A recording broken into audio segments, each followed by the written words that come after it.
Welcome back, everyone. It is Memorial Day here in the United States, which is much like Remembrance Day is in many countries around the world. We celebrate our war dead on a Monday at the end of May each year. So it goes all the way back to the 1860s in the aftermath of the American Civil War, and there are a lot of stories about how it got started. But traditionally, 1868 is really kind of the year that it was first formally recognized on a national level. And John Logan had a lot to do with that, one of my favorite Civil War generals, but that's a story for another day. Today, I want to take a look at this video that comes from the channel, the Doughboy Foundation. They only have about 2,000 subscribers, but you know that I am passionate about the study and teaching of the history of the First World War. And we finally, much later than we should have a national World War I memorial, and it seems like we're starting to recognize the importance of that war, even though we played much less a role in that war compared to many other countries, especially in Europe. But this video is called A Soldier's Journey, and it documents the creation of the National World War I Memorial, but it tells some of the stories, at least as I'm told. I haven't watched the video yet, but that's how it's been described to me. So I'll put a link in the description so that you can check out the Doughboy Foundation. And if you haven't already, please check out my channel, Stories of the Great War, where I cover a lot of content related to the First World War, and I'm going to be heading back in September to do some more content for that channel. I'm excited about that. But I do want to thank Bastien, who is one of our very few supporters in France, who supports the channel through Patreon. He is in Trélazé in France. Bastien, thank you so much for your support on Patreon. He signed up back in April. It means a lot to me. Let's go ahead and dive into this one.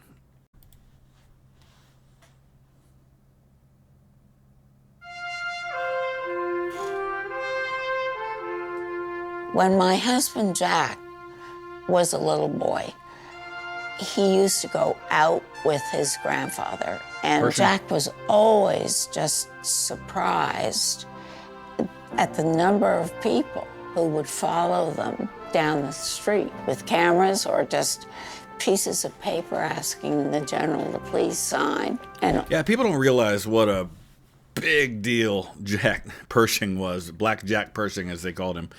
Pershing kind of rises, I don't want to say out of nowhere, but he wasn't the favorite for the job. If you go back to 1910 and you said, who is going to be the overall commander if the United States has to go to war in Europe, who will be in command of all American troops?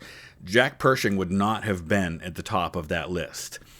He would have been far, and I'm saying Jack, I mean, I know he's John, but she's talking about her husband, who was his grandson, Jack. And he was called Black Jack Pershing. But he ends up being one of now 3 Americans who hold what is the equivalent of a 6-star rank, General of the Armies of the United States. It doesn't really have a symbol of 6 stars, but it's a higher rank than the 5-star rank. And in order, based on the date of the rank now, we're talking about George Washington, Ulysses S. Grant, and John Pershing. autograph. No one remembers. Some of the older people I've met say, General Pershing? That name sounds familiar. Or, oh, there's a Pershing Street in my town. Yep. But they have no idea. Come back here. Where are you Alvin going? York. You didn't give me command. When I was a kid, we would watch the movie, and everybody always wanted to be my grandfather. I'm like, well, no, I need to be my grandfather, you know? So the movie was made right at the beginning of World War II. And originally the movie was going to be primarily about Alvin York's work to help better his community. And because of the war, they decided to turn it into kind of a patriotic war film. And he was actually an advisor on that movie. I got a box back of some family pictures, and in the bottom of the box was this picture. And it was of my grandfather in a military uniform. And so I began to get interested and actually passionate about World War Mosley I Braun, yeah. and the history and what it meant, not just for me and my family, but what it meant for the community as a whole.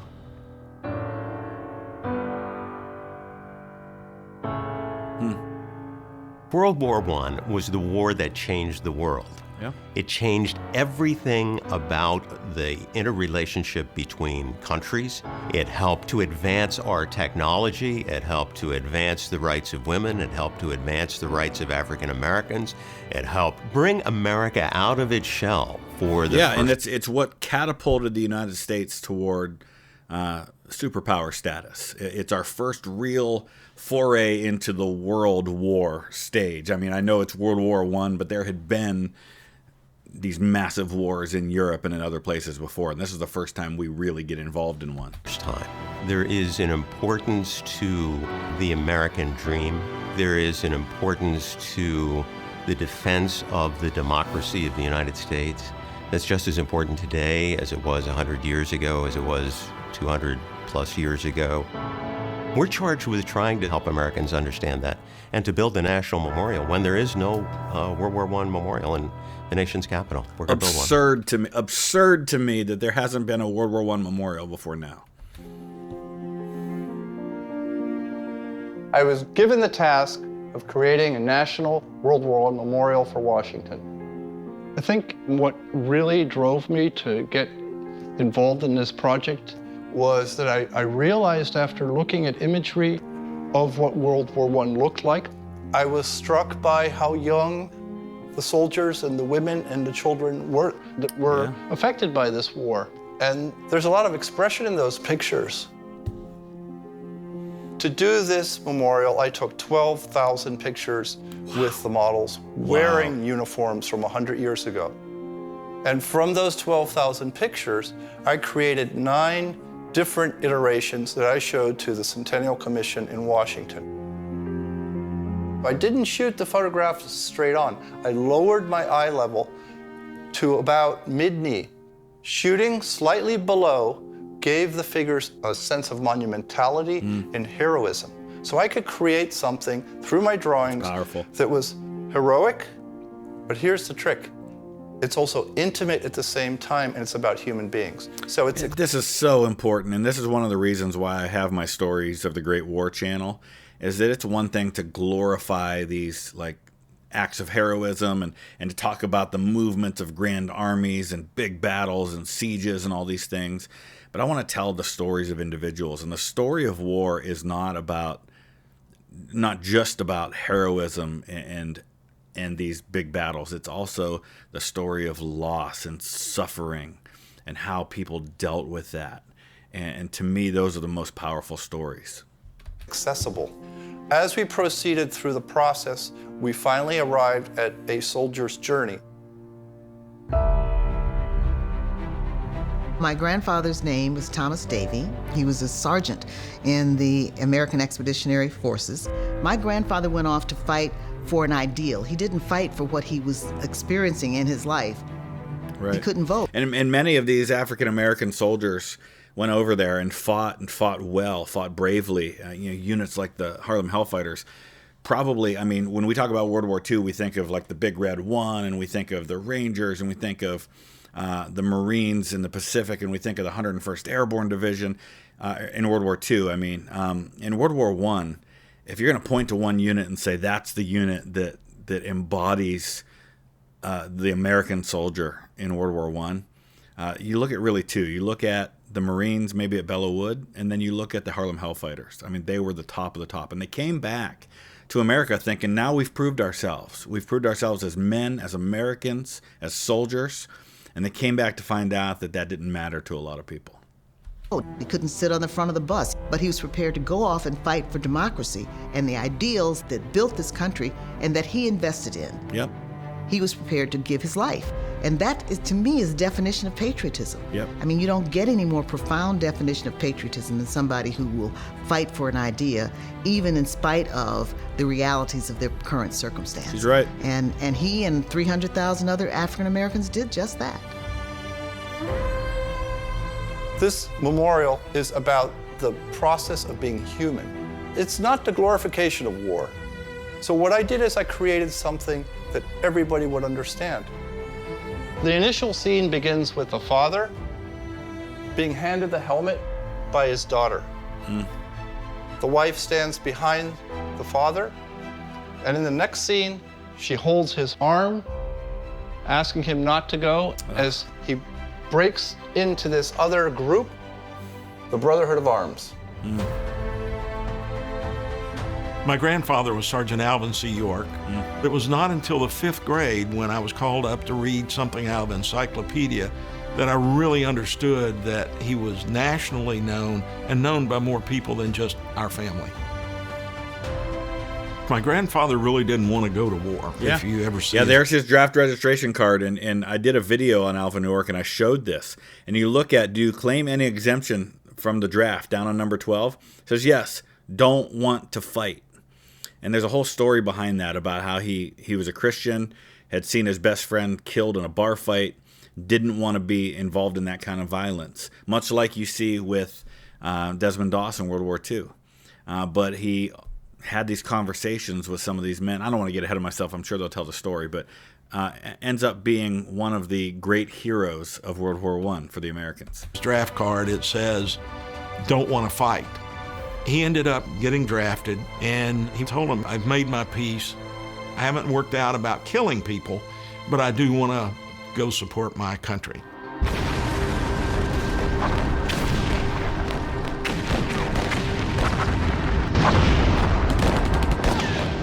There's an X built into the geometry and structure of the composition. It begins in this kinetic scene of the battle scene, driving down into the ground, into the cost of war, which is this Pietà figure right here. And rising up from that void, you have this diagonal that is the other side of the X. That other side of the X lands on the PTSD soldier that represents America emerging. And this is really the war where people start to, I think really for the first time, try to understand what we call today PTSD, what they called shell shock at that time. Even early in the war, you got a lot of guys being executed by the British Empire and others for desertion. And in many of those cases, it was PTSD. But you start to see that being studied, and you see the aftermath of that. And you even hear some of that talked about in movies like The King's Speech, where you have Lionel Logue talking about how he got his start with speech therapy, trying to help these men coming back from this war find their voice again. And this war, all war is horrible, but there was something uniquely horrific and shocking to the senses just because of the relentless nature of what they call drumfire artillery, where you were just constantly, like there was no rest for your system at all. You know, in the American Civil War, you fought a battle, but then you might go months without another major battle. In this case, when you were on the front lines, and even when you were in the reserve places, you were relentlessly under fire. It was brutal. From World War I, as well as the father transformed from the battle that he has just left. The battle was on October the 8th, 1918, beside a little village called Châtel-Chéry in France. There was heavy machine gun fire, and he saw his friends being killed. Every time the Germans would raise their head to shoot, he would touch them off. There was a German officer he had captured earlier, said, if you will stop killing my people, I'll make the rest of them surrender. Now at this point, he had already killed 20 or 23 of them. He didn't want to kill anymore. He had 132 prisoners. And so as they marched back through the lines, he asked the German officer, which way would you go? We need to get back to the American lines. And the German officer said, I'd go this way. My grandfather said, okay, we're going this way then. And that's a picture of Alvin York at the location where these events took place. And there's some debate about where it took place and whether or not the place that is marked. And I did a video at that site outside of Châtel-Chéry. There's a whole series of monuments there that were marked in the last 20 years. And there's some debate about whether that's the right location or whether it's slightly further away from there. But this picture is Alvin York at the site where he said it happened. My grandfather, when he came back, was offered about $250,000 in 1919 money to endorse various things. And he said, I did what I had to do to save my comrades. And so, no, the uniform's not for sale. Love Alvin York. Great story. That was just such an altruistic group of people, and everybody went, and they all managed to get along, and they saved each other's lives, and they made it work. This X continues up to the high point on the relief, which is the flag. And below the flag stands a soldier that looks back to what has been, and he is intertwined with two other soldiers that proceed forward. I hope that young Americans, when they look at this memorial, are struck by the fact that every single figure on the memorial is intertwined with the figure right next to it. There's a sense of unity. Yeah. And there's a sense of connectedness between every single figure. Again, when you talk about diversity being strength, women came out of the home for the first time to be able to participate in the war. African Americans came out of the fields in many cases.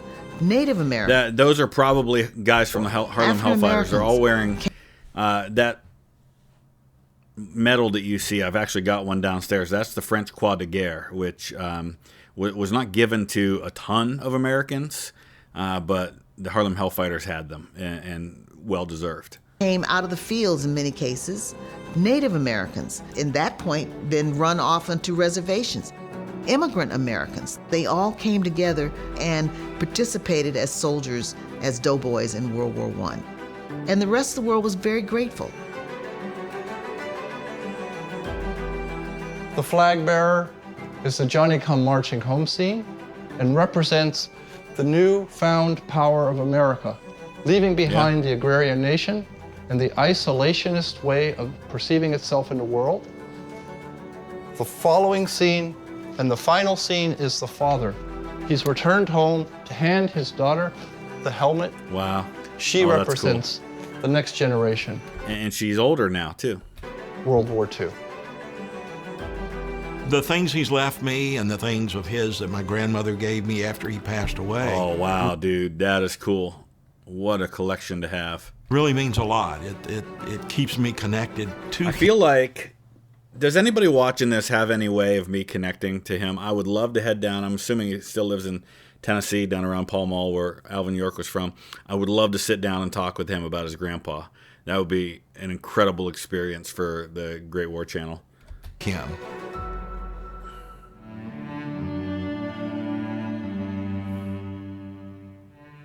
He spoke to the 82nd All-American Division as they were reactivated for World War II. And why the 82nd becomes the 82nd Airborne Division is because that's the unit Alvin York was in. It was in the 328th Infantry, Company G, I think it was, of the 82nd Infantry Division, as it was then called.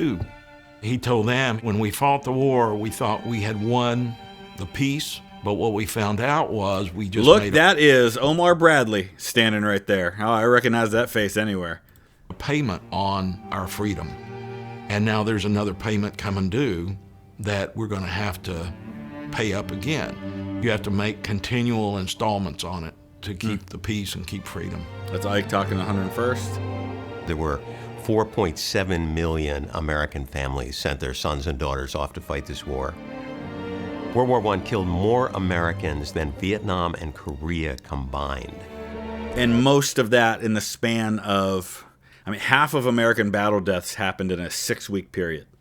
I think there were about 110,000 Americans who died altogether, about half and half disease versus battle deaths. So you're talking about 55,000 battle deaths, and 26,000 of those were just in the Meuse-Argonne offensive. 116,516. More than 200,000 wounded. This commission is committed to memorializing those Americans who stepped in and helped stop the killing of millions and millions of human beings around the world. Warren Harding. He was asked later in life, what do you want to be remembered for? Your actions in France, being awarded the Medal of Honor, meeting the president. And he said, I want my legacy to be that I brought education to rural Tennessee. And that school's still there. The African American soldiers came back from Europe at the end of the war in 1918, and they brought back a different sensibility. There are many people who say that it was their intervention or their experiences that planted the seeds for the civil rights movement. I can see that. Blossomed, 60 years later. Yeah. They so believed in the ideals of democracy. We know everything's connected in history, and I can absolutely see how that was a stepping stone toward that. These men showing what they could do and coming back with that sense of we are as much Americans as any of those other men who fought on those battlefields. I feel very proud that Sabin has captured the feeling of 1917. She just passed away, I think, a year or two ago. For the American public, because there's nothing like this. The general had every camera in the world on him, and so did some of his aides, like General Patton. Yeah, so General Pershing was actually, there's MacArthur. General Pershing was actually engaged to Patton's sister for a while. And Patton was on Pershing's staff down in Mexico before the First World War, and then he's one of the first men to go over to Europe when Pershing heads over to set up the AEF. MacArthur. These people, many of whom didn't even make it home, have had almost no recognition for what they did.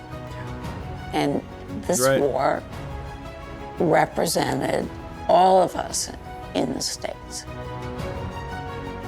This is a war that transformed the world. It transformed me as an artist. I'm hoping that the person that comes to the memorial will be transformed as well and begin to care a little bit more about the planet and the direction that we head in.